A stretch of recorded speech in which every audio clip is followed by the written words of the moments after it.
낭독 덕후가 읽어주는 책방의 낭덕입니다. 오늘은 어린이 친구들이 좋아하는 동화 인어공주를 낭독해 보겠습니다. 안데르센 단편선 인어공주. 저 멀리 드넓은 바다에 바닷물은 사랑스러운 수레국화 꽃잎만큼이나 파랗고 깨끗한 유리만큼이나 투명했어요. 하지만 매우 깊기도 하였답니다. 밧줄이 닿는 곳보다 더 깊이 내려가서 바다 밑바닥부터 수많은 첨탑이 위로 높이를 쌓일 정도였어요. 거기 아래 인어들이 살고 있었어요. 자, 바다 밑바닥에는 그저 하얀 모래만 있다고 추측하면 안 돼요. 절대로 그렇지 않거든요. 하늘거리는 줄기와 잎이 달린 놀라운 나무와 꽃들이 그곳 아래에서 자라는데 바닷물이 조금만 휘어져도 마치 살아있는 것처럼 몸을 흔들어댔어요. 여기 새들이 나무 위로 날아가는 것처럼 각양각색의 물고기가 나뭇가지 사이를 드나들었어요. 드넓은 바다 가장 깊은 곳에 바다왕의 궁전이 솟아 있었어요. 성벽은 산으로 지었으며 높이 솟은 뾰족한 창문은 보석, 호박으로 만들었답니다. 지붕은 홍합 껍데기로 만들어서 파도에 맞춰 입을 벌렸다가 닫았는데 아주 장관이었어요. 조개는 모두 반짝이는 진주를 품었는데 어느 것이라도 여왕이 쓰는 왕관의 자랑거리가 될 만했어요. 저 아래 바다왕은 몇 년 동안 아내를 잃고 혼자 살고 있었어요. 노모가 아들을 대신해 가정을 돌보았어요. 노모는 현명한 여인이었지만 자신의 귀족 태생에 자부심이 강했어요. 그래서 자기 꼬리에 굴 12개를 달아 과시하면서도 궁정의 다른 부인들에게는 오직 6개만 달고 다니게 했답니다. 이것만 빼고는 대체적으로 칭찬할 만한 사람이었어요. 특히 손녀들, 어린 바다공주들을 지극히 좋아했기 때문에 칭찬할 만했어요. 사랑스러운 공주가 6명 있었는데 그 중에서 막내가 가장 아름다웠답니다. 피부는 장미꽃잎처럼 부드럽고 매끄러웠으며 눈동자는 깊은 바다처럼 파란빛이었어요. 하지만 다른 인어들처럼 발이 없었어요. 몸끝에 물고기의 꼬리가 달렸답니다. 난 내내 공주들은 성안, 살아있는 꽃들이 벽에서 자라는 저 아래 거대한 홀에서 놀고 있었어요. 우리가 창문을 열면 제비들이 우리 방으로 쏜살같이 달려오듯이 높은 호박보석 창문이 열리면 물고기들이 헤엄쳐 안으로 들어왔어요.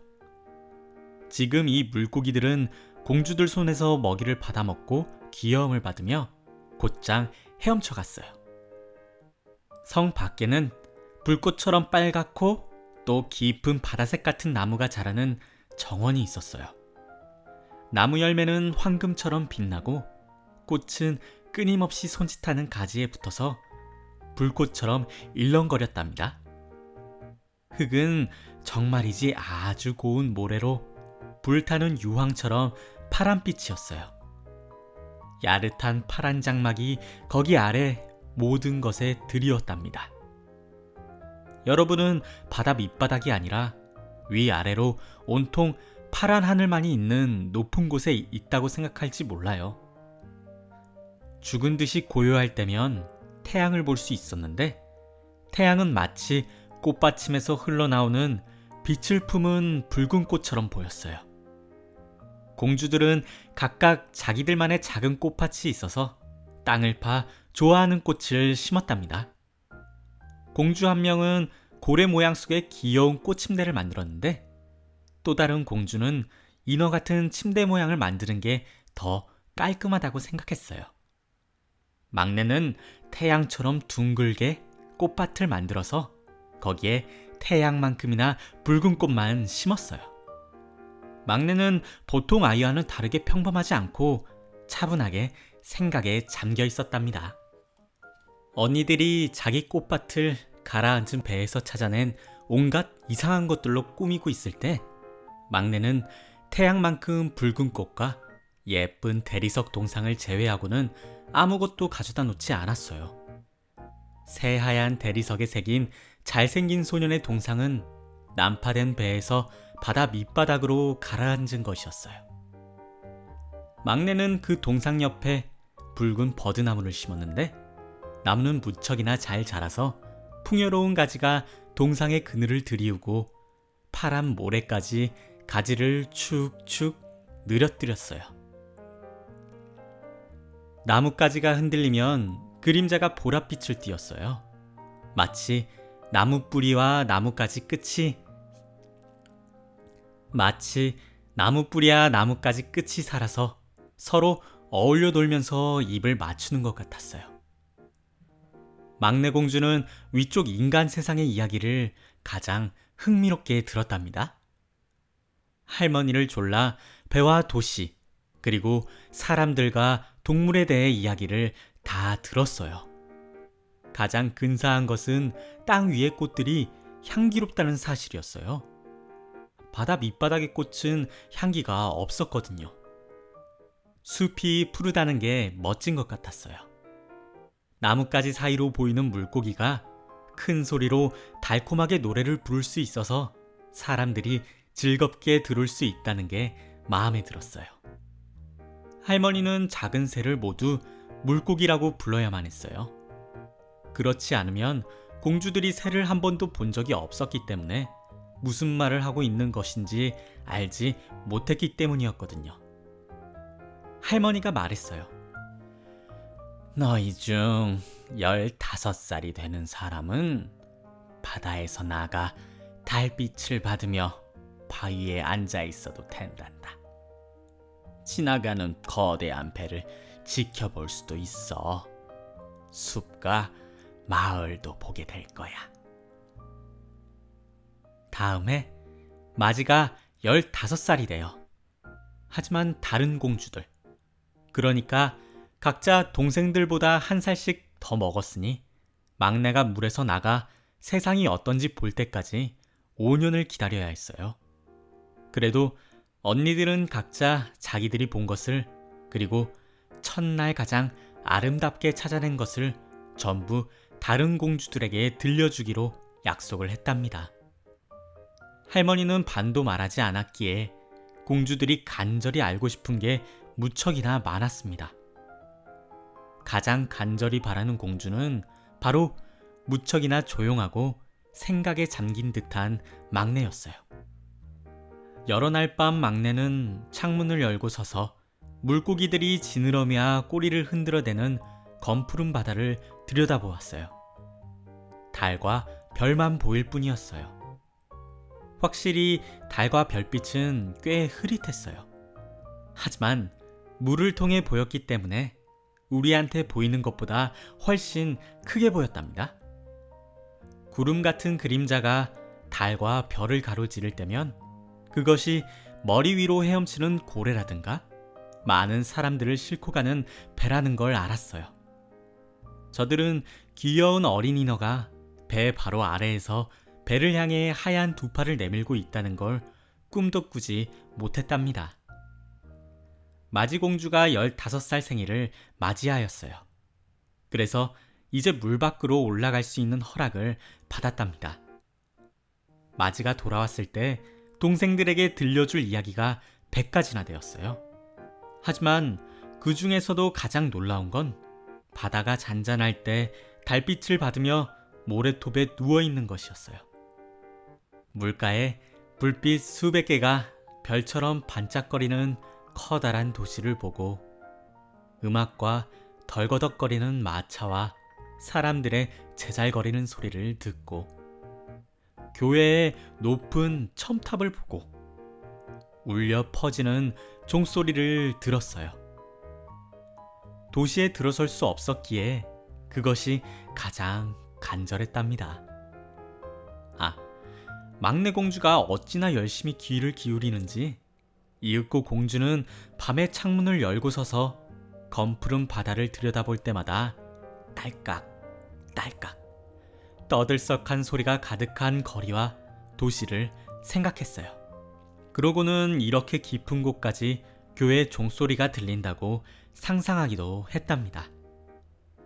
다음 해에는 둘째 공주가 물 위로 올라가서 어디든 헤엄쳐도 좋다는 허락을 받았어요. 둘째는 해가 질 때 올라갔어요. 일몰은 자신이 본 가장 놀라운 풍경이라고 말했어요. 하늘은 황금빛인데 구름으로 말할 것 같으면 그 아름다움을 묘사할 단어를 찾지 못했어요. 붉게 출렁이면서 보랏빛으로 물들며 머리 위로 지나갔어요. 흘러가는 구름보다 훨씬 빠른 백조가 무리지어 다녔어요. 백조는 길고 하얀 장막처럼 바다 위로 흔적을 남기며 지는 해를 향해 날아갔답니다. 둘째 공주도 헤엄쳐 갔지만 해가 지자 그 장밋빛 불꽃도 바다와 하늘에서 전부 사라져 버렸어요. 그 다음 해에는 셋째 공주가 올라갔어요. 가장 대담했기에 큰 바다로 흐르는 넓은 강으로 헤엄쳐 올라갔어요. 화려한 초록의 언덕이 보였답니다. 성과 영주의 저택이 화려한 숲 사이로 언뜻 보였어요. 새가 노래하는 소리가 들렸어요. 해가 어찌나 밝게 빛나는지 얼굴이 타는 듯 뜨거워져 식히려 종종 물속으로 들어가야만 했어요. 작은 만에서 유한한 생명의 인간 어린이들이 물속에서 발가벗은 채로 물장구를 치고 있는 모습을 보았어요. 아이들과 놀고 싶었지만 아이들은 겁을 집어먹고 달아나 버렸어요. 이윽고 자그마한 검은 동물이 나타났어요. 바로 개였어요. 공주는 전에 개를 본 적이 없었는데 개가 셋째 공주를 보고 어찌나 사납게 지저대는지 공주도 겁을 집어먹고 너른 바다로 달아났어요. 그래도 그 화려한 숲, 초록 언덕, 비록 지느러미는 없어도 물속에서 헤엄칠 수 있는 예쁜 아이들을 결코 잊을 수가 없었답니다. 넷째 공주는 그렇게나 모험심은 많지 않았답니다. 공주는 거친 파도 한가운데 멀리 머물렀는데 멋진 곳이었다고 말해주었어요. 주위 몇 마일을 볼 수 있고 위 하늘은 거대한 둥근 유리 지붕 같았어요. 공주는 배를 보았어요. 하지만 너무 멀리 있었기에 갈매기처럼 보였어요. 장난치기 좋아하는 돌고래는 공중제비를 하고 어마어마하게 큰 고래는 코로 물을 뿜어댔어요. 그래서 마치 수백 개의 분수가 주위에 있는 것 같았어요. 이제 막내 공주 차례가 되었답니다. 공주의 생일은 겨울이었기에 다른 언니들이 본 것을 하나도 보지 못했어요. 바다는 진 초록색이고 거대한 빙산이 여기저기 둥둥 떠다녔어요. 공주는 빙산 하나하나가 진주처럼 빛났다고 말했어요. 하지만 빙산은 인간이 지은 교회 첨탑보다 훨씬 높았어요. 공주들은 가장 멋진 모양, 그리고 다이아몬드처럼 빛나는 것을 추측했어요. 막내 공주는 커다란 빙산 위에 앉았는데 항해사들은 공주가 긴 머리를 바람에 흩날리는 모습을 보자마자 겁을 집어먹고 불이 나게 배를 몰아 지나쳐갔어요. 늦은 저녁 구름이 하늘에 가득했어요. 천둥이 치고 번개가 하늘을 쏜살같이 오갔어요. 시커먼 파도가 거대한 산맥 같은 얼음을 높이 들어올렸고 번개가 내려치자 얼음이 번쩍번쩍 빛났어요. 배들은 모두 돛을 내렸어요. 공포와 초조함만 흘렀답니다. 하지만 공주는 거기 둥둥 떠다니는 빙산 위에 차분하게 앉아서 바다에 쩍쩍 내리치는 들쭉날쭉한 번개를 지켜보았어요. 언니들은 각자 바다의 수면 위로 처음 올라갔을 때 그 사랑스러운 모습이 새로웠어요. 하지만 어른이 되어 자신이 원하는 곳은 어디든 갈 수 있게 되자 그곳에 흥미를 잃었어요. 어디를 가든 한 달이 지나면 향수병에 걸려서는 바다 밑과 같은 곳이 없다고, 집이 무척이나 편안하다고 말했답니다. 여러 날 저녁, 언니들은 물 위로 올라가 다섯이 한 줄로 서로 팔짱을 끼고 섰어요. 다들 유한한 인간보다 훨씬 더 목소리가 아름다웠어요. 폭풍이 불자 공주들은 조난사고가 있으리라 예상하고 배 앞으로 헤엄쳐가서 바다 밑이 얼마나 아름다운지 선원들에게 전해져 내려온 편견을 깨기 위해 유혹적으로 노래를 불렀어요. 하지만 사람들은 그 노래를 이해하지 못하고 폭풍 소리로 착각했어요. 저들은 영광스러운 깊은 바다를 보지 못했습니다. 배가 가라앉았을 때 사람들은 익사해서 바다왕의 성에 죽은 인간으로 도착했어요. 그날 저녁 인어들은 이처럼 팔짱을 끼고 물 위로 올라왔을 때 막내는 뒤에 혼자 남아 그 죽은 사람들을 돌보며 눈물을 흘리고 싶어 했어요. 하지만 인어들은 눈물을 흘리지 않았어요. 그래서 훨씬 더 고통스러웠답니다.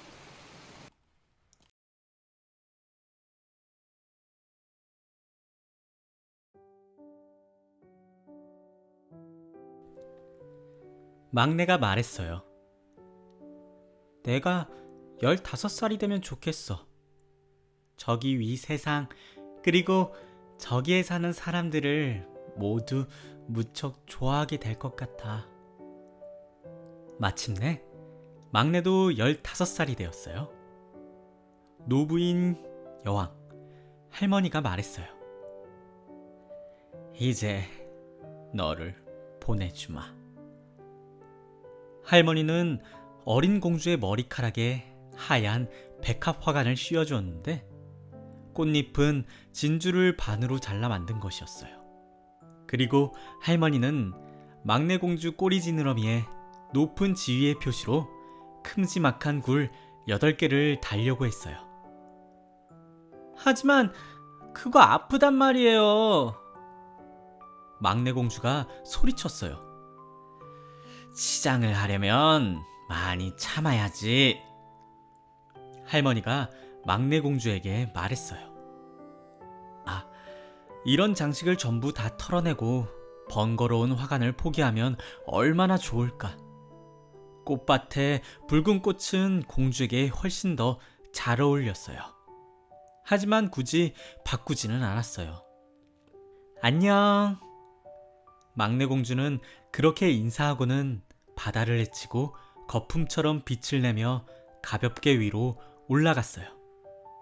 수면 위로 머리를 내밀었을 때 태양이 막 사라졌어요. 하지만 구름은 여전히 황금과 장미처럼 빛나고 섬세하게 물든 하늘에는 저녁별이 투명하게 빛났어요. 공기는 온화하고 신선하며 바다는 잔잔했어요. 돛이 3개 달린 거대한 배가 눈에 들어왔어요. 바람이 부드럽게 불어와 돛을 하나만 폈어요. 선원들은 삭구 안이나 활대에 기대어 빈둥거렸어요. 배에서는 음악과 노래가 흘러나왔어요. 밤이 내리자 선원들은 엄청나게 밝은 수백 개의 불을 밝혔는데 누군가는 망국기가 허공에 흔들리고 있다고 생각했어요.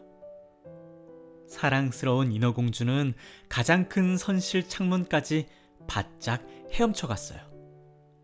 몸이 바닷물 위로 출렁일 때마다 유리창문으로 그 안에 화려하게 차려입은 사람들 무리를 들여다볼 수 있었어요. 그 중에서 가장 눈에 띄는 사람은 커다란 검은색 눈동자의 젊은 왕자였어요. 16살 정도 되어 보였답니다. 왕자의 생일이었기에 축하를 하는 자리였어요. 가판이 선원들이 춤을 추는데 왕자가 선원들 사이로 나타나자 100개가 넘는 불꽃이 허공으로 날아올라 대낮처럼 밝게 비추었어요. 불꽃의 공주는 몹시도 놀라서 물속으로 얼른 몸을 숨겼어요. 하지만 곧 다시 빼꼼 올려다봤어요. 하늘의 별들이 모두 공주에게 떨어지는 듯했어요. 저런 불꽃을 본 적이 없었거든요. 큰 해가 여러 개 빙글 돌고 화려한 불꽃 물고기가 하늘을 둥둥 떠다녔어요. 이런 것들을 모두 크리스털 같은 투명한 바다에 거울처럼 비춰졌어요. 어찌나 밝은지 배의 작은 밧줄도 다 볼 수 있고 사람들도 선명하게 보였어요. 아, 젊은 왕자는 어찌나 잘생겼는지 왕자가 미소 지으며 사람들과 악수를 나눴고 그 사이 음악은 완벽한 저녁 속으로 울려 퍼졌답니다. 시간이 꽤 늦었지만 사랑스러운 인어공주는 배하고 그 잘생긴 왕자한테서 눈을 뗄 수가 없었어요. 알록달록 밝게 빛나는 초롱불이 꺼지고 불꽃도 하늘을 날아다니지 않고 폭죽도 더 이상 터지지 않았지만 바닷속 깊은 곳에서 우르르 쾅쾅 소리가 들려왔어요. 물살이 계속 인어를 높이 튀어 올라가게 해서 인어는 그 선실안을 들여다볼 수 있었어요. 이제 배는 나아가기 시작했어요. 바람 속에 돛이 하나 둘 활짝 펴지고 파도가 높이 솟고 거대한 구름이 모여들며 번개가 멀리서 번쩍거렸어요. 아, 배는 끔찍한 폭풍을 만났어요. 뱃사람들은 서둘러 돛을 내렸습니다. 높다란 배가 성남 바다를 헤치며 속도를 내자 이 커다란 배는 튀어올랐다가 뒹굴었어요. 파도는 마치 돛을 부서뜨릴 듯 시커먼 산처럼 높이 이르렀어요. 하지만 배는 백조처럼 커다란 파도 사이로 떨어져 내렸다가 다시 높이 솟아올랐어요. 인어공주에게는 이것이 썩 괜찮은 놀이처럼 보였지만 선원들에게는 전혀 그렇지 못했어요. 배는 와지끈 갈라지고 굵은 나무가 쿵 하고 떨어져 내렸어요. 파도가 배를 내리쳐 돛이 갈대처럼 두 개로 부서졌어요. 배는 옆으로 기울어 물이 짐칸까지 쳐들어왔어요. 이제 인어공주는 사람들이 위험에 빠진 것을 알았어요. 자신도 바다에 이리저리 떠다니는 나무와 판자를 피해야 했거든요. 한순간 어두워져서 공주는 아무것도 볼 수가 없었어요. 다음 순간 번개가 무척이나 환하게 내리쳐서 배 위에 모두를 구별할 수가 없었어요. 모두가 최선을 다해 살 궁리를 했답니다. 공주는 그 젊은 왕자를 찾아서 가까이가 지켜보았어요. 배가 두 동강 나 왕자가 바닷속으로 가라앉는 모습이 보였어요. 처음 공주는 왕자가 자신과 같이 있어서 너무 기뻤어요. 그러다 문득 인간은 물속에서 살 수 없으며 아버지의 성에 죽은 시체로 도착할 것이라는 사실이 떠올랐어요. 안 돼. 이 남자는 죽으면 안 돼. 그래서 공주는 둥둥 떠다니는 나무 판자 기둥이 자신에게 부딪힐지도 모른다는 것을 깡그리 잊고 그 사이로 헤엄쳐 갔어요. 파도 속으로 들어가 물마루를 타면서 마침내 그 젊은 왕자에게 다가갔어요. 왕자는 그 성난 바다에서 더 이상 헤엄칠 수가 없었어요. 팔다리에 기운이 빠지고 아름다운 눈동자는 굳게 닫혀서 공주가 도와주러 오지 않았다면 죽었을지도 몰라요. 공주는 물 밖으로 왕자의 머리를 올리고는 파도가 가는 곳으로 몸을 맡겼어요. 날이 밝자 폭풍은 잦아들고 배의 흔적은 눈에 보이지도 않았어요. 태양이 수면 위로 붉고 환하게 솟아오르며 왕자의 뺨에 생기를 불어넣었어요. 그래도 왕자는 여전히 눈을 감고 있었어요. 공주는 반듯한 왕자의 이마에 입을 맞추었어요. 젖은 머리카락을 뒤로 쓸어 넘기자 공주에게는 자신의 작은 꽃밭에 있는 그 대리석 동상처럼 보였어요. 공주는 왕자에게 다시 입을 맞추고는 살아나기를 바랬답니다. 저 앞에 푸르른 산이 솟아난 육지가 보였어요. 마치 백조떼가 그곳에서 쉬고 있는 것처럼 꼭대기에 눈이 하얗게 빛났어요. 바닷가 아래 화려한 초록의 숲이 있고 한가운데 성당인지 수도원인지 공주가 알 수 없는 어쨌거나 건물이 한 채 있었어요. 오렌지 나무와 레몬 나무가 마당에서 자라고 높다란 야자수들이 문 옆에 즐비했어요. 여기 바다는 작은 항구를 이루고 퍽 조용하고 매우 깊었어요. 고운 하얀 모래가 절벽 아래로 쓸려 내려왔어요. 공주는 그 잘생긴 왕자를 데리고 그곳으로 헤엄쳐가서 모래밭에 왕자를 눕히고 따뜻한 햇살을 받게 머리를 높이 개어주고는 지극정성으로 돌보았답니다. 하얀색 커다란 건물에서 종이 울리기 시작하자 한 무리의 젊은 여인들이 정원으로 쏟아져 나왔어요. 공주는 물 밖으로 삐죽 튀어나온 커다란 바위 뒤에 몸을 숨겼어요.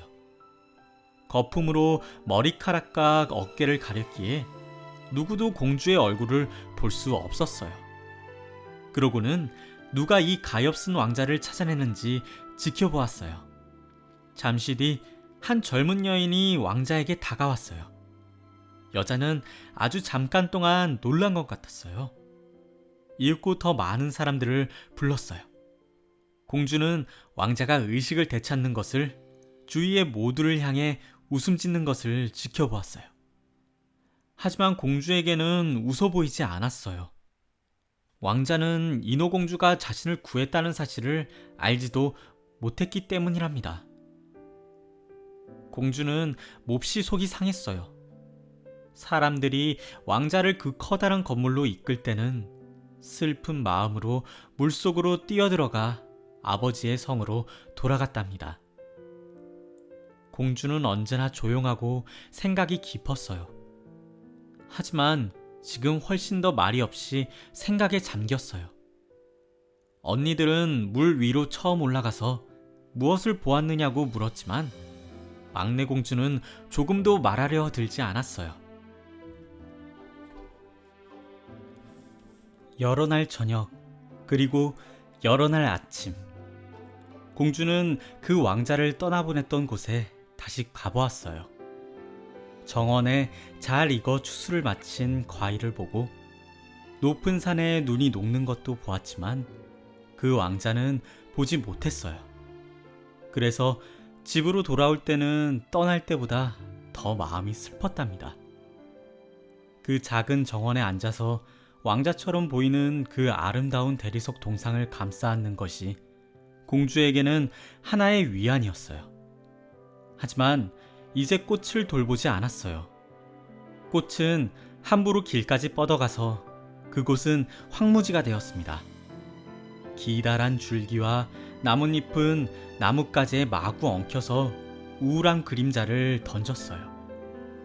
공주는 더 이상 견딜 수가 없었어요. 자신의 비밀을 언니 한 명에게 들려주었어요.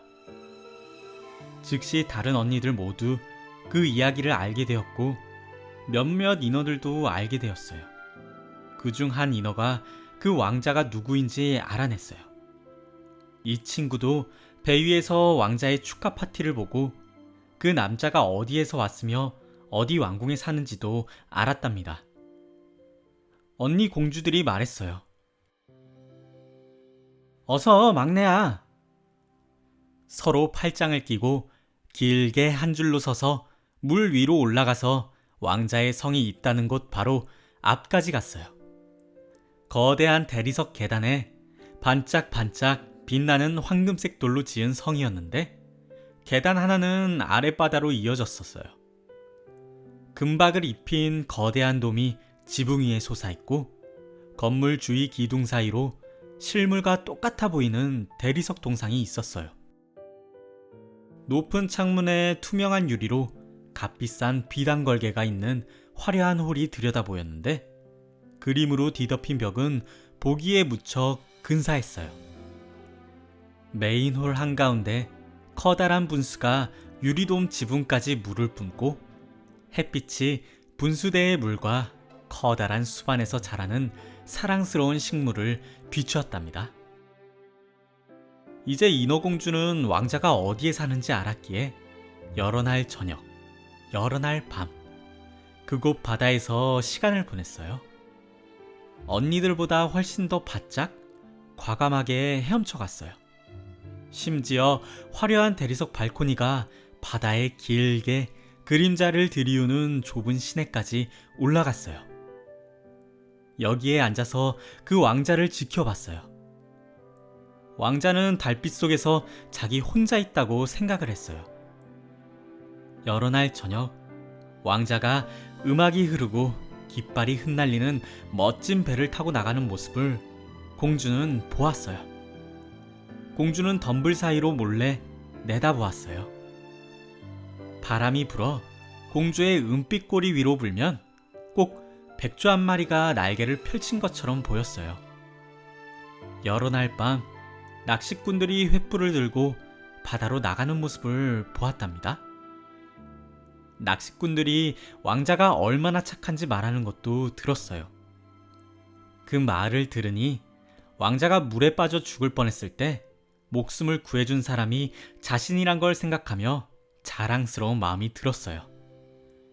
자신의 가슴에 기댔던 왕자의 머리가 얼마나 부드러웠는지, 왕자에게 입을 맞췄을 때 얼마나 감미로웠는지 떠올랐답니다. 하지만 왕자는 이것을 전혀 알지 못했어요. 상상조차 하지 못했답니다. 날이 갈수록 인어공주는 인간이 좋아졌어요. 그리고 점점 더 인간들과 더불어 살고 싶은 마음이 간절했어요. 인간 세상은 인어 세상보다 더 넓은 것 같았어요. 인간들은 배를 타고 바다 위를 다닐 수도 있고 구름이 높은 산을 오를 수도 있었어요. 인어공주는 알고 싶은 게 너무 많았어요. 언니들은 막내가 궁금해하는 것들에 대해 전부 다 대답을 해주지는 못했어요. 그래서 물 위의 세상에 대해서 잘 아는 할머니를 찾아갔어요. 물 위 세상은 할머니가 바다 위에 있는 나라에 붙인 이름이었어요. 인어공주가 물었어요. 인간은 물에 빠져 죽지 않으면 영원히 사나요? 우리가 여기 아래 바다에서 죽는 것처럼 인간들은 죽지 않나요? 여왕인 할머니가 대답했어요. 죽지. 인간들도 죽어. 인간의 수명은 우리보다 훨씬 짧아. 우리는 300살까지 살 수 있어. 하지만 우리가 수명을 다할 때 우리는 그저 바다의 거품으로 변한단다. 그래서 사랑하는 사람들 사이 여기 아래 무덤이 없어. 우리는 불멸의 영혼이 없거든. 죽음 이후로 삶이 없단다. 우리는 초록 바다풀과 같아. 일단 잘리고 나면 결코 다시 자라지 않아. 반대로 인간에게는 영원히 사는 영혼이 있단다. 육체가 흙으로 변하고 난 다음에도 오랫동안 이어지는. 영혼은 희박한 공기를 타고 저 위 반짝이는 별로 올라가지. 우리가 육지를 보기 위해 물을 헤치고 올라가는 것처럼 인간들은 미지의 아름다운 곳으로 올라간단다. 우리에게는 결코 보이지 않는 곳으로. 인어공주는 애석해하며 물었어요. 왜 우리는 불멸의 영혼을 받지 못했어요? 단 하루라도 인간이 될 수 있다면 나중에 그 천사의 왕국에서 함께 살 수만 있다면 내 300년을 기꺼이 포기할 거예요. 할머니가 말했어요. 그렇게 생각하면 안 돼. 우리는 저기 위 사람들보다 훨씬 더 행복하게 지내고 훨씬 더 잘 살고 있거든. 그러면 나도 죽어서 바다의 거품처럼 둥둥 떠다녀야 해요. 음악과 같은 파도를 듣지 못하고 아름다운 꽃, 붉은 태양을 보지 못하고요. 불멸의 영혼을 얻기 위해서 내가 할 수 있는 게 아무것도 없어요? 할머니가 대답했어요. 없단다.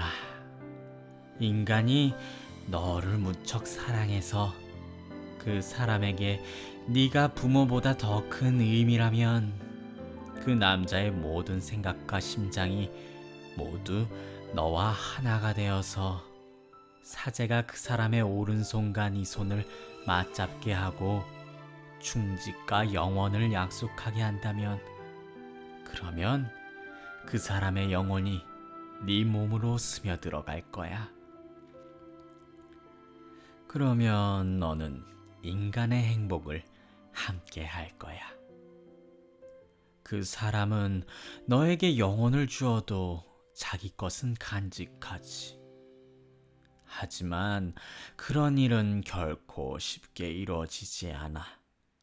여기 바다에서 그렇게나 아름다운 네 지느러미를 땅에서는 흉측하다고 여긴단다. 그곳 취향은 어설퍼서 너한테는 사람들이 달이라고 부르는 어색한 소품이 있어야 돼. 인어공주는 한숨을 푹 내쉬며 자기 지느러미를 불만스레 쳐다보았어요. 그때 할머니가 말했어요. 어서 우리 기운 내자. 우리가 살 300년 내내 펄펄 뛰어다니자. 확실히 그걸 함께 나누는 게 중요하지. 그러고 나서 나중에 평화롭게 쉬게 될 거란다. 우리는 오늘 저녁에 궁중 무도회를 열 거란다. 무도회는 땅 위에서 볼 수 있는 여느 무도회보다 훨씬 더 화려한 행사였어요. 거대한 연회장의 벽과 천정은 큼지막한 투명 유리로 만들었답니다. 장미처럼 붉고 짙은 풀빛 거대한 촉에 수백 개가 파란 불꽃을 품고 한 줄로 양옆에 나란히 서서 무도회장 전체와 벽을 아주 선명하게 비추어서 바닷속이 꽤나 밝았어요. 셀 수 없이 많은 크고 작은 물고기가 그 유리벽을 향해 헤엄치는 게 보였어요. 몇몇 물고기의 비늘은 붉은 보랏빛으로, 또 다른 물고기는 은빛과 금빛으로 빛났어요. 무도회장 바닥으로 거대한 물줄기가 흘렀어요. 그 위로 인어들이 매혹적인 노래에 맞추어 춤을 추었답니다.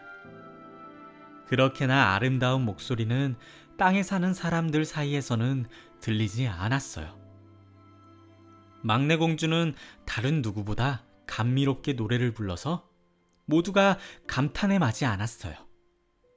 한순간 막내 공주는 자신의 목소리가 바다에서든 땅에서든 누구보다 사랑스러웠기에 행복했어요.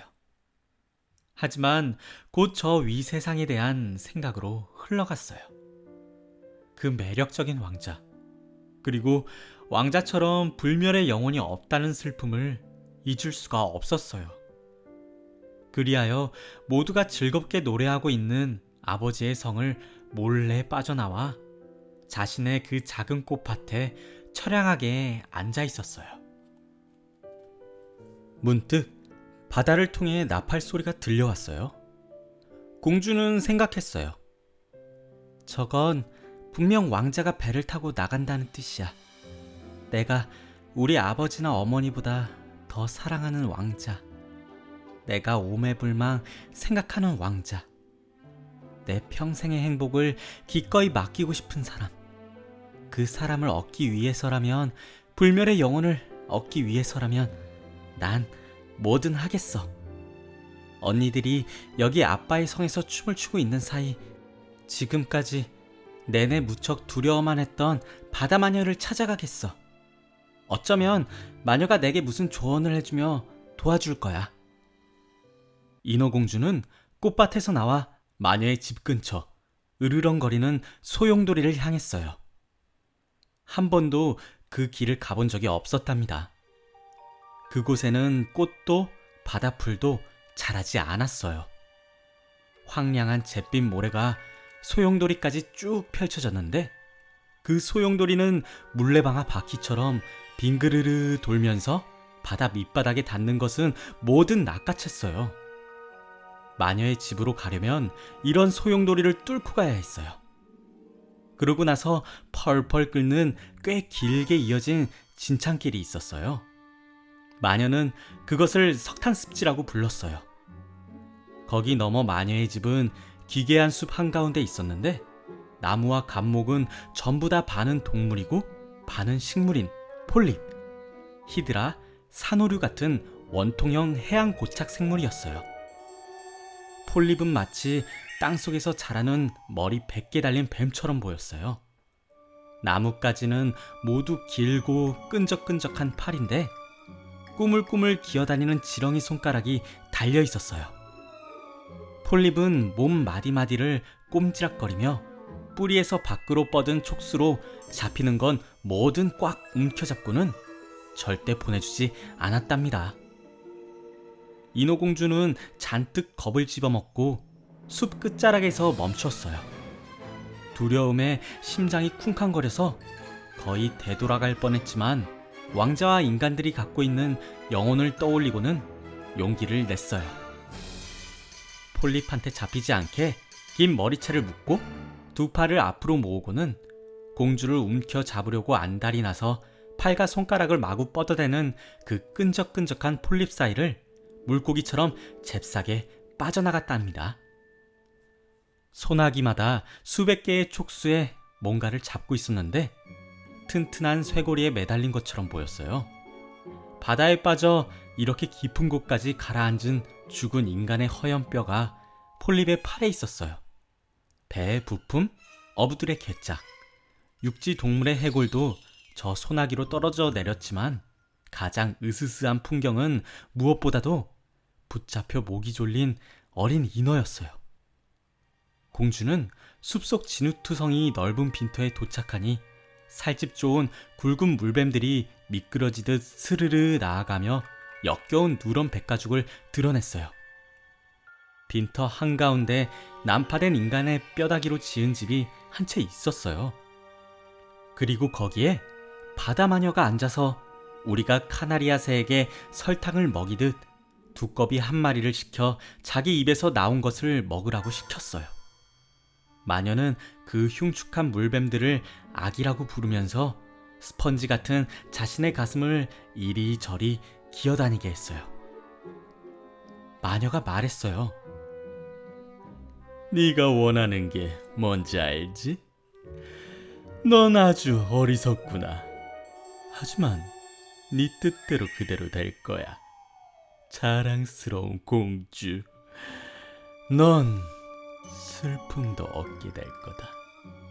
너는 지느러미 꼬리를 없애고 그 대신에 그 물건 2개를 갖고 싶어 하는구나.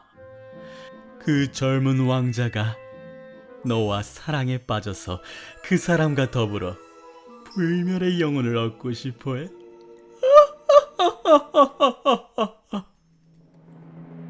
여기에서 마녀는 어찌나 깔깔대며 웃어댔는지 두꺼비랑 뱀들이 바닥으로 떨어져 내려 온몸을 비틀어댔어요. 마녀가 이어 말했어요. 제때 잘 왔어. 태양이 내일 떠오르고 나면 난 1년 내내 너를 도와줄 수가 없거든. 내가 한 번 먹을 약을 만들어주지. 해가 뜨기 전에 그걸 가지고 물가로 헤엄쳐 가야 해. 마른 땅에 앉아서 그걸 다 마셔.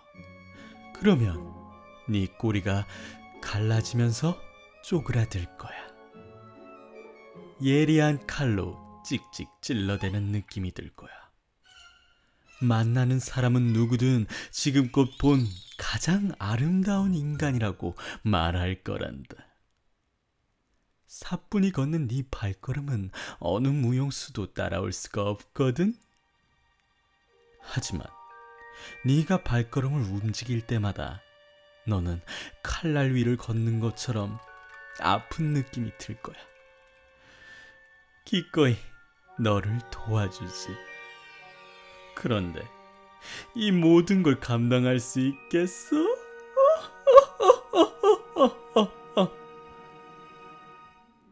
그럼요. 공주는 왕자와 인간의 영혼을 얻는다는 생각을 하면서 떨리는 목소리로 대답했어요. 마녀가 말했어요. 기억해.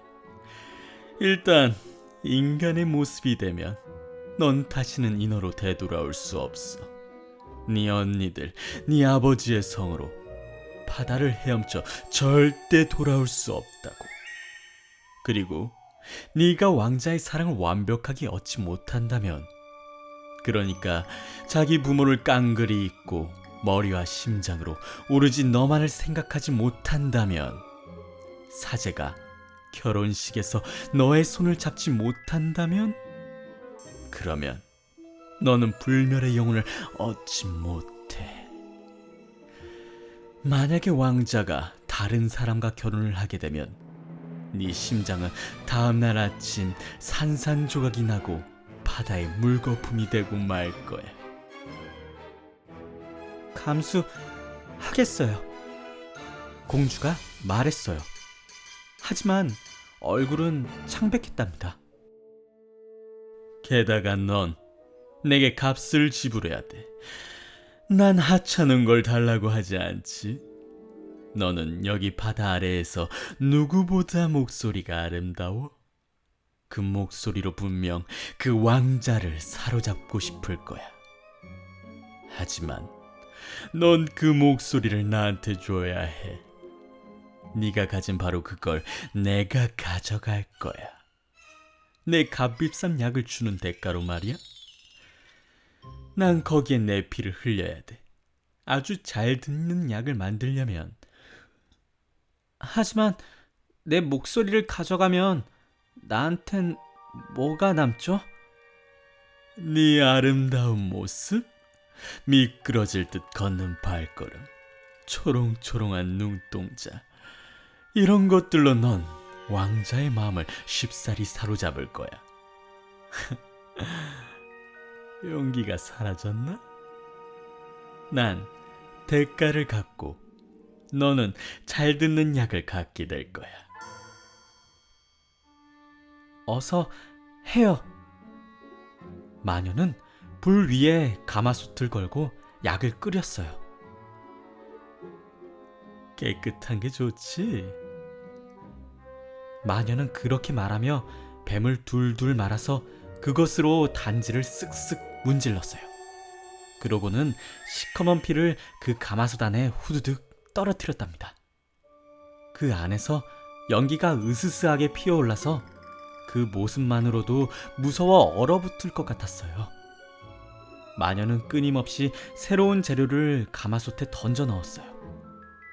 곧 악어가 눈물을 흘리는 듯한 소리를 내며 가마솥이 서서히 끓기 시작했답니다. 마침내 약이 완성되었어요. 약은 깨끗한 물처럼 투명해 보였답니다. 네 약이야. 마녀는 목소리를 가져갔어요.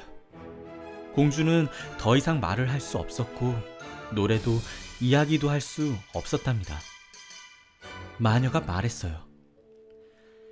네가 내 숲을 돌아 나갈 때 폴립들이 너한테 덤벼들 거야.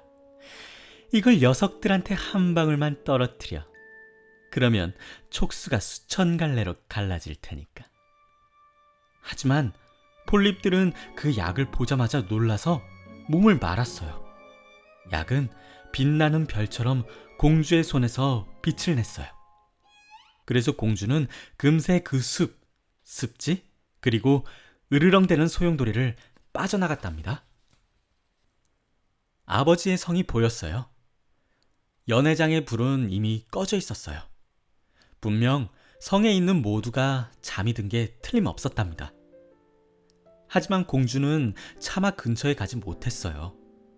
이제 말을 할 수 없게 된 채 영원히 고향을 떠나갈 것이에요. 심장이 슬픔으로 부서질 것 같았어요. 살금살금 꽃밭에 가서 언니들의 꽃을 하나씩 따서 성을 향해 수없이 입맞춤을 보냈답니다. 이윽고 검푸른 바다를 헤치고 위로 올라갔어요. 왕자의 성에 도착했을 때 태양은 아직 떠오르지 않았어요. 그 화려한 대리석 계단을 올라갈 때 달이 환하게 비추고 있는 것 같았어요. 공주는 그 쓰디쓴 약을 꿀꺽 삼켰어요.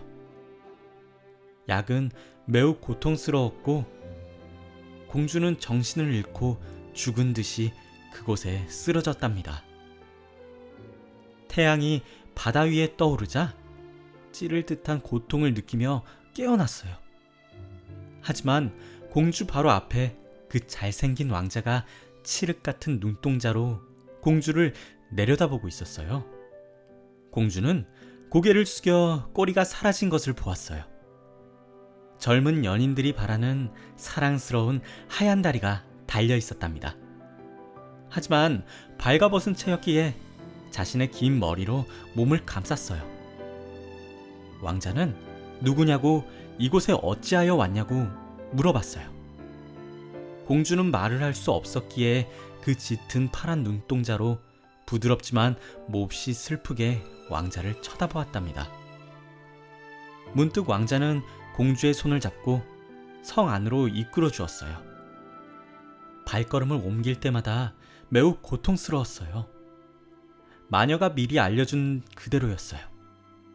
하지만 공주는 기꺼이 참아냈어요.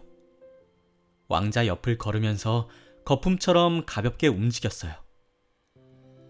왕자와 공주를 본 모두가 그 우아하게 걷는 모습에 깜짝 놀랐어요. 일단 성에서 내준 실크와 모슬린 의상을 입자 공주는 이 성에서 가장 아름다웠답니다. 하지만 공주는 말을 할 수도 노래를 부를 수도 없었어요. 실크와 황금빛 옷을 입은 아름다운 여자 무희들이 와서 왕자와 왕자의 부모님 앞에서 노래를 불렀어요. 그 중 하나가 누구보다 노래를 잘 부르자 왕자는 그 여자를 향해 웃으며 손뼉을 쳤어요. 공주는 몹시도 슬펐답니다. 자신이 훨씬 더 아름답게 부르곤 했다는 걸 알기 때문이었어요. 공주는 생각했어요. 당신과 함께 있기 위해서 내 목소리와 영원히 헤어졌다는 것을 당신이 안다면. 우아한 무희들이 이제 가장 아름다운 음악에 맞추어 춤을 추기 시작했어요. 문득 공주는 하얀 팔을 들고는 발끝으로 일어서 앞으로 걸어나갔어요. 누구도 그렇게나 춤을 잘 추지는 못했어요. 발걸음을 움직일 때마다 더 아름답게 춤추며 그 어떤 무희보다 눈으로 가슴을 향해 말했어요. 모두가 공주에게 넋을 잃고 말았어요. 특히 왕자는 공주를 길에서 찾은 사랑스러운 여인이라고 불렀어요. 공주는 몇 번이고 다시 춤을 추었답니다. 하지만 바닥에 발이 닿을 때마다 예리한 쇠붙이를 걷는 것 같았어요. 왕자는 언제나 공주를 곁에 두겠다고 말했어요. 그러면서 문 밖에서 자도 좋다면서 벨벳 일부를 내주었답니다. 왕자는 공주에게 시종의 옷을 만들어 주어서 공주는 말을 타고 왕자와 함께 나갈 수 있었어요. 둘은 향기로운 숲을 달리곤 했어요. 초록가지가 인어공주의 어깨를 스치고 작은 새들이 나풀거리는 나뭇잎 사이로 노래를 불렀답니다. 공주는 왕자와 함께 높은 산으로 올라갔어요. 그 부드러운 발에는 눈에 띄게 피가 흘렀지만 그저 웃으며 왕자를 따라 올라가서 구름이 새무리처럼 저 먼 땅으로 내려가는 모습을 보았답니다. 왕자의 궁전에서 모두가 밤에 잠들었을 때 공주는 그 넓은 대리석 계단을 내려가 차가운 바닷물에 불에 댄 것 같은 발을 식혔어요. 그러고 나서 바다 아래 사는 이들을 떠올렸어요. 어느 날 밤 언니들이 팔짱을 끼고 바다에 올라와 슬프게 노래를 부르고 있었어요. 공주가 언니들을 향해 손을 흔들자 언니들이 알아보고는 공주가 모두를 무척이나 슬프게 했다고 말했어요. 그 이후 언니들은 매일 밤 보러 왔어요. 한 번은 멀리 바다에서 할머니를 보았답니다. 할머니는 최근 오랫동안 물 위에 올라온 적이 없었어요. 거기 왕관을 쓴 바다의 왕도 함께 있었답니다. 둘은 공주를 향해 손을 뻗었어요. 하지만 언니들만큼 육지로 가까이 다가오지는 않았답니다. 날이 갈수록 공주는 왕자를 더 깊이 사랑했답니다. 왕자는 어린아이를 아끼듯이 공주를 좋아했지만 왕비로 삼을 생각은 전혀 하지 않았어요. 하지만 공주는 왕자의 아내가 되어야 했어요. 그렇지 않으면 결코 불멸의 영혼을 가질 수 없을 것이며 왕자의 결혼식 다음 날 아침바다의 물거품이 되어버린답니다. 인어공주의 눈은 왕자에게 이렇게 묻는 것 같았어요. 나를 누구보다 사랑하지 않나요?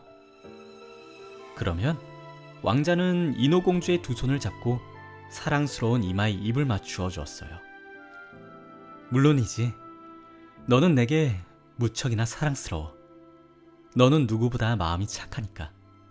게다가 다른 누구보다 더 나를 사랑하지. 넌 언젠간 내가 한번 보았던 그러나 결코 찾을 수 없는 어린 소녀를 무척이나 닮았어. 난 난파된 배에 있었어. 파도가 한 수도원으로 나를 쓸어갔지. 거기에 젊은 여인들 여럿이 의식을 치르고 있었어. 가장 어린 소녀가 바닷가에서 나를 찾아서 내 목숨을 구해줬어. 하지만 난 그 소녀를 두 번 다시 보지 못했어. 그 소녀는 내가 사랑할 수 있는 이 세상의 유일한 여인이야. 그래도 네가 그 소녀와 많이 닮았기에 내 마음속에서 그 여인의 추억을 대신해주지. 그 여인은 수도원에서 살아. 다행스럽게도 너를 얻었지. 우리는 결코 헤어지지 않을 거야. 인어공주는 생각했어요. 아, 왕자는 목숨을 구해준 사람이 나라는 사실을 모르는구나. 내가 바다에서 그 수도원 정원으로 왕자를 데리고 갔는데 나는 물거품 뒤에 숨어서 누가 오는지 지켜보았어. 왕자가 나보다 더 사랑한다는 그 여자를 보았어. 한숨만이 공주가 깊은 슬픔을 드러내는 방법이었어요. 인어들은 울 수가 없었거든요. 그 여인이 그 수도원에 산다고 왕자가 말했지? 이 세상으로 결코 나오지 않을 거야. 다시는 서로 만나지 않겠지. 나야말로 왕자를 좋아하고 사랑하며 왕자를 위해 목숨을 전부 줄 수 있어. 이제 왕자가 이웃왕의 아름다운 딸과 결혼할 것이라는 소문이 돌기 시작했어요. 이 때문에 근사한 배가 항해에 나설 준비를 했어요. 왕자가 이웃 왕국을 향하는 이유는 왕의 딸을 보기 위한 것으로 듬직한 수행원들과 함께 떠난다고 했어요. 인어공주는 고개를 저으며 미소를 지었답니다. 왕자의 생각을 누구보다 훨씬 더 잘 알았기 때문이에요. 왕자가 공주에게 말했어요. 여행을 떠나야 해. 아름다운 공주를 보러 가야 하거든. 부모님의 바람이야. 하지만 신부가 내 뜻과 다르다면 난 공주를 집으로 데려오지 않을 거야. 그리고 난 절대 그 공주를 사랑할 수 없어. 공주는 수도원에 있는 그 사랑스러운 여인을 너만큼 닮지 않았을 테니까. 내가 신부를 선택한다면 너를 선택할 거야. 말 못하는 길에서 찾은 사랑스러운 여인아. 그러고는 인어공주에게 입을 맞추고 기다란 머리카락을 쓰다듬으며 공주의 가슴에 머리를 기댔어요. 공주는 인간의 행복과 불멸의 영혼을 꿈꾸었답니다. 이웃 나라로 실어다 줄 웅장한 배에 올라타자 왕자가 말했어요. 너는 바다를 두려워하지 않지? 길에서 찾은 사랑스러운 여인. 그러고는 인어공주에게 폭풍, 차분한 배, 깊은 바다의 낯선 물고기, 물속에 들어가서 보았던 경이로운 것들의 이야기를 들려주었답니다. 공주는 그런 이야기를 들으며 미소 지었어요. 공주만큼이나 저 깊은 바닷속 이야기를 아는 사람은 없었기 때문이에요. 밝은 달빛 아래 배를 모는 사람을 제외하고는 모두 잠이 들었을 때 공주는 배 한쪽에 앉아서 투명한 바다를 들여다보며 아버지의 성을 상상했답니다. 성의 탑 맨 위에 할머니가 은색 왕관을 쓰고 서서 서둘러 흘러가는 배를 올려다보고 있었어요. 문득 언니들이 수면 위로 올라와 공주를 안타깝게 쳐다보면서 서로 하얀 손을 움켜잡았답니다. 공주는 웃으며 손을 흔들면서 모두 잘 되어 간다고, 자신은 행복하다고 알려주려고 했어요.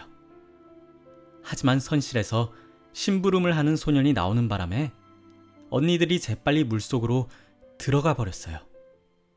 소년은 자신이 본 넘실거리는 파도가 그저 바다의 거품이라고 생각했어요. 이튿날 아침, 배는 이웃나라의 화려한 도시 항구에 들어섰어요. 교회에서는 모두 종소리가 울려 퍼지고 높은 탑에서는 트럼펫을 부는 소리가 들려왔어요. 군인들이 나부끼는 깃발과 반짝이는 총을 들고 한 줄로 섰어요. 매일 축제 행사가 열렸답니다. 무도회 또는 또 다른 아련식이 이어졌지만 공주는 여전히 나타나지 않았어요. 사람들이 말하기를 멀리 있는 수도원에서 왕실의 예의범절을 배우고 있다고 했어요. 마침내 공주가 들어왔어요. 인어공주는 이 공주가 얼마나 아름다운지 궁금했답니다.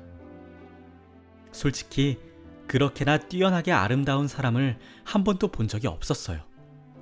피부는 투명하고 고우며 그 길고 짙은 속눈썹 뒤로 파란 눈동자가 진실되고 순수하게 웃고 있었답니다. 왕자는 큰 소리로 외쳤어요. 당신이었군요. 내가 죽은 듯 바닷가에 누워있을 때 나를 구해준 사람이군요.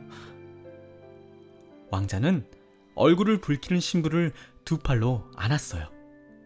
그러더니 인어공주를 향해 말했어요. 나는 누구보다 행복한 사람일 거야. 내 사랑하는 꿈, 감히 바랄 수도 없는 꿈이 이루어졌어. 넌 나의 이 큰 기쁨을 나와 함께 하겠지? 너는 나를 다른 누구보다 사랑하니까. 인어공주는 왕자의 손에 입을 맞추며 심장이 깨질 것 같은 기분이 들었어요. 결혼식 다음날 아침 공주는 목숨을 잃고 물거품으로 변하고 말 테니까요. 교회의 종이 모두 울려 퍼지며 온 도시에 결혼식 소식을 전했어요. 제단마다 값비싼 은 램프에 향유를 피워 올렸답니다. 사제들이 향로를 이리저리 흔들고 교황은 신랑과 신부에게 축성을 내려주었어요. 인어공주는 황금색 실크 옷을 입고 신부의 긴 치맛자락을 붙잡았답니다. 하지만 결혼식 행진곡도 들리지 않고 결혼식 풍경도 눈에 들어오지 않았어요. 이 땅에서의 마지막 밤, 이 세상에서 잃어버린 그 모든 것들에 대한 생각뿐이었어요. 그날 저녁 신부와 신랑은 배를 타고 갔어요. 폭죽이 터지고 깃발이 휘날렸답니다. 배 갑판 위에 보라색과 황금색 왕실 천막이 차려지고 우아한 잠자리가 마련되었어요. 고요하고 맑은 밤, 신혼부부는 여기에서 잠이 든답니다. 배는 산들바람을 타고 미끄러지듯 가볍게 지나가서 조용한 바다 위에서 거의 움직이지도 않는 것처럼 보였어요. 해질녘 오색찬란한 색색등이 켜지자 뱃사람들은 가판 위에서 춤을 추었답니다. 인어공주는 깊은 바다에서 처음으로 올라왔을 때 보았던 그 흥겨운 모습이 떠올랐어요. 인어공주는 먹이를 쫓는 제비처럼 함께 어울려 춤을 추었답니다. 모두가 인어공주에게 박수를 보냈어요. 실로 인어공주가 그렇게나 멋지게 춤을 춘 적이 없었기 때문이었거든요. 단검이 연약한 발을 찌르는 듯 했지만 애써 모른 척했어요. 심장이 훨씬 더 큰 고통으로 아파왔어요. 자신의 사랑스러운 목소리를 아낌없이 버리고 끊임없이 고통을 감내하던 왕자를 보는 마지막 저녁이라는 것을 알았답니다. 반면 왕자는 이런 것들을 하나도 몰랐어요. 인어공주에게는 왕자와 같은 공기를 숨쉬고 깊은 바다를 내려다보고 파란 하늘에 무수한 밤을 올려다보는 마지막 밤이었답니다. 생각도 할 수 없고 꿈도 꿀 수 없는 영원과도 같은 밤이 인어공주를 기다리고 있었어요. 공주는 영혼이 없으며 영혼을 가질 수도 없었답니다. 한밤이 지나도록 잔치가 이어졌어요. 하지만 공주는 마음에 드리운 죽음의 생각을 잊고 웃으며 춤을 추었답니다. 왕자는 아름다운 신부에게 입을 맞추고 신부는 왕자의 칠흑처럼 검은 머리카락을 어루만졌어요. 두 사람은 손에 손을 잡고 그 웅장한 천막 안으로 들어갔답니다. 배 위로 침묵이 내려앉았어요. 배를 모는 키잡이만 가판에 남았답니다. 인어공주는 벽에 기대어 서서 여명이 밝아오는 것을 보았어요. 첫 여명이 비치자마자 자신이 죽으리라는 걸 알았어요. 문득 넘실거리는 파도 사이로 언니들이 둥실 올라왔어요. 언니들은 막내 공주만큼이나 창백했답니다. 산들 바람이 비껴주던 길고 사랑스러운 머리카락이 보이지 않았어요. 전부 잘려나갔답니다. 언니들이 말했어요. 우리 머리카락을 마녀한테 줬어. 너를 도와줄 방법을 얻으려고. 오늘 밤 네 목숨을 구해. 마녀가 우리에게 칼을 줬어. 해가 뜨기 전에 넌 왕자의 심장에 이걸 꽂아야 해. 왕자의 뜨거운 피가 네 발을 적시면 발이 다시 하나가 되어 지느러미 꼬리로 변할 거야.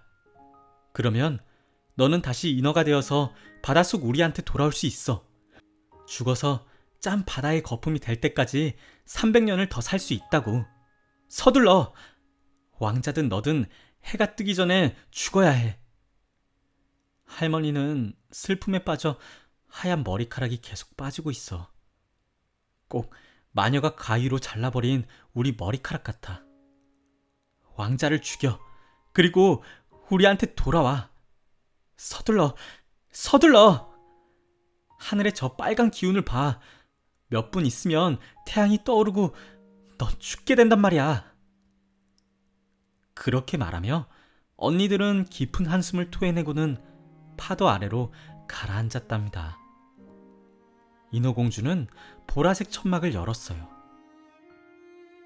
아름다운 공주가 왕자의 가슴에 머리를 얹고 잠이 들어 있었어요. 인어공주는 허리를 숙여 왕자의 이마에 입을 맞추었답니다.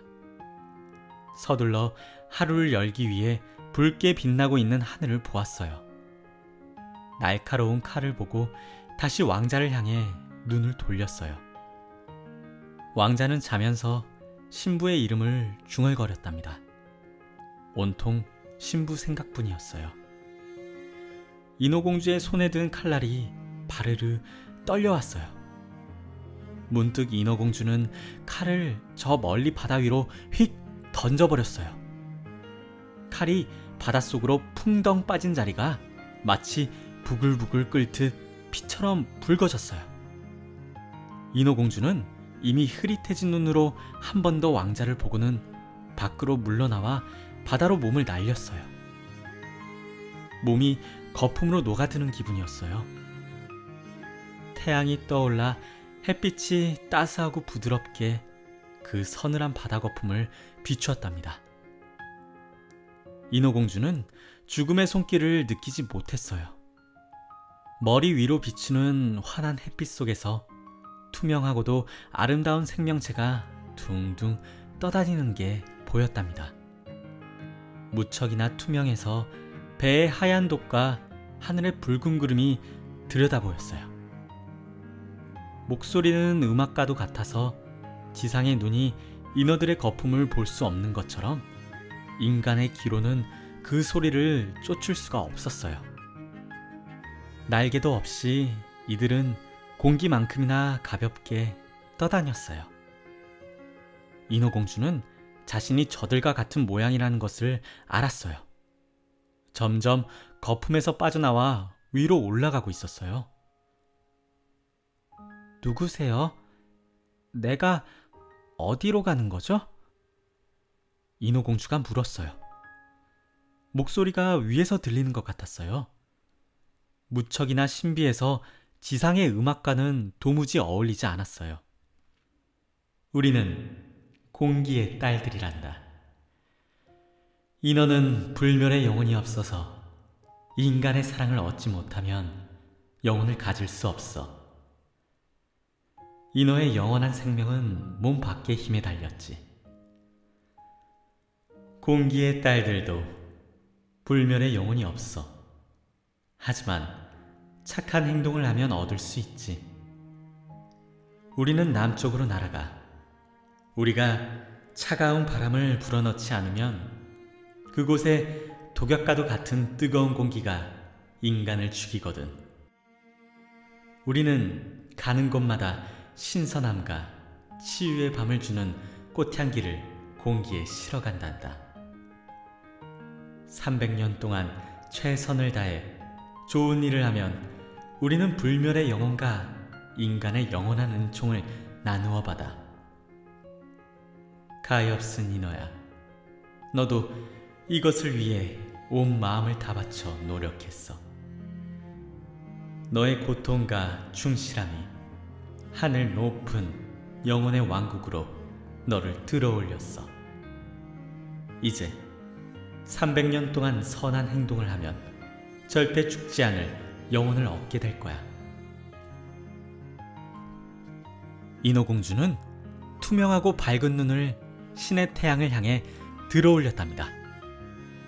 눈에 눈물이 고였어요. 배 위는 서서히 활기를 띠며 다시 생기가 돌았답니다. 왕자와 그 아름다운 신부가 자신을 찾는 것이 보였어요. 둘은 슬프게도 그 부글부글 끓는 거품을 쳐다보았답니다. 마치 인어공주가 바닷속으로 몸을 던진 사실을 아는 것 같았어요. 두 사람에게 보이지 않게 인어공주는 신부의 이마에 입을 맞추고 왕자에게 미소를 보내고는 높이 흘러가는 장밋빛 구름으로 공기의 딸들과 함께 올라갔어요. 여기가 신의 왕궁으로 가는 길인가요? 300년이 지난 후에? 좀 더 이를 수도 있어. 보이지 않게 우리는 아이들이 있는 인간들의 집으로 날아 들어가지. 매일 우리는 부모님을 기쁘게 하고 사랑받을 자격이 있는 착한 아이를 찾아. 그러면 신은 우리를 시험하는 날을 짧게 해줘. 아이는 우리가 자기 방을 둥둥 떠다닐 때 알지 못해. 하지만 우리가 그 아이를 향해 웃을 때 300년에서 1년이 줄어든다는 뜻이야. 하지만 우리가 버릇없는 아이를 보면 우리는 슬픔의 눈물을 흘려야 해. 눈물 한 방울마다 우리의 시험의 하루가 더 늘어나지. 낭독 잘 들으셨나요? 낭독이 마음에 드셨다면 좋아요와 구독 눌러주세요.